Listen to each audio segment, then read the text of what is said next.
Good afternoon students. 12th अर्थशास्त्र में हम लोग रिपीट कर रहे हैं आज थोड़ा सा मुद्रा के बारे में। तो मुद्रा के बारे में जैसा कि आप जानते हैं कि मनुष्य प्राचीन काल में जंगलों में निवास करता था। आर्केड युग में उसका जो जीवन है बहुत सीमित था, उसकी आवश्यक जीवन साधारण था, आवश्यकताएं सीमित थी। धीरे धीरे जब मनुष्य ने उगती हुई वनस्पति को देखा, इसको देखकर उसके मन में एक स्थायित्व की भावना आई और इस स्थायित्व की भावना ने खेती को जन्म दिया। खेती के कारण पहले कबीले पर धीरे धीरे गांव बसने लगे और जब मनुष्य एक स्थान पर रहने लगा उसकी आवश्यकताएं बढ़ी। इस बढ़ती हुई आवश्यकताओं ने जो है वस्तु विनिमय को प्रारंभ किया, यानी कम आवश्यक वस्तु देकर अधिक आवश्यक वस्तु प्राप्त करना। तो ये जो विनिमय संबंधी आवश्यकताएं थी, इनमें कुछ वस्तु विनिमय में कुछ परेशानियां उभर के आई, जैसे दोहरे संयोग का अभाव, यानी दो पक्षों का मिलना आवश्यक है जिनको एक दूसरे की वस्तु की आवश्यकता हो। भारी और वजनदार वस्तुओं को एक स्थान से दूसरे स्थान लाना ले जाना कठिन था। कुछ वस्तुएं नष्ट होने वाली थी, इनका संचय करना कठिन था। तो इस तरीके की अनेक परेशानियों ने एक ऐसी वस्तु की आवश्यकता महसूस की जो विनिमय का माध्यम बन सके। तो इसके रूप में मुद्रा का प्रचलन प्रारंभ हुआ। मुद्रा पहले कीमती पत्थरों के रूप में सामने आई, उसके बाद में जो है चमड़े के सिक्के वगैरह भी चलाए गए, धातु के सिक्के प्रचलन में आए, इसके बाद कागजी नोट आए और वर्तमान में ये debit card, credit card, cheque यानी साख मुद्रा प्रचलन में है। तो इस प्रकार से मुद्रा ने एक लंबा सफर तय किया है।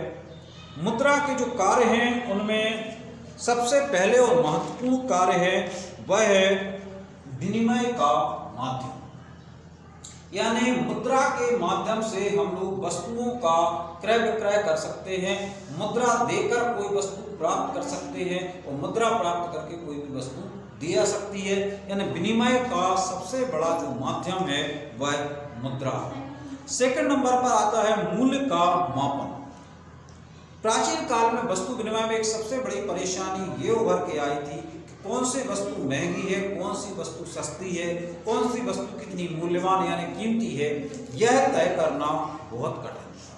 लेकिन मुद्रा के आविष्कार ने मूल्य मापने की समस्या हल कर दी, यानी मुद्रा के द्वारा हम यह माप सकते हैं कि कौन सी वस्तु महंगी है, सस्ती है, मूल्यवान है। यानी मुद्रा के रूप में वस्तुओं का जो मूल्य है वह व्यक्त किया जा सकता है।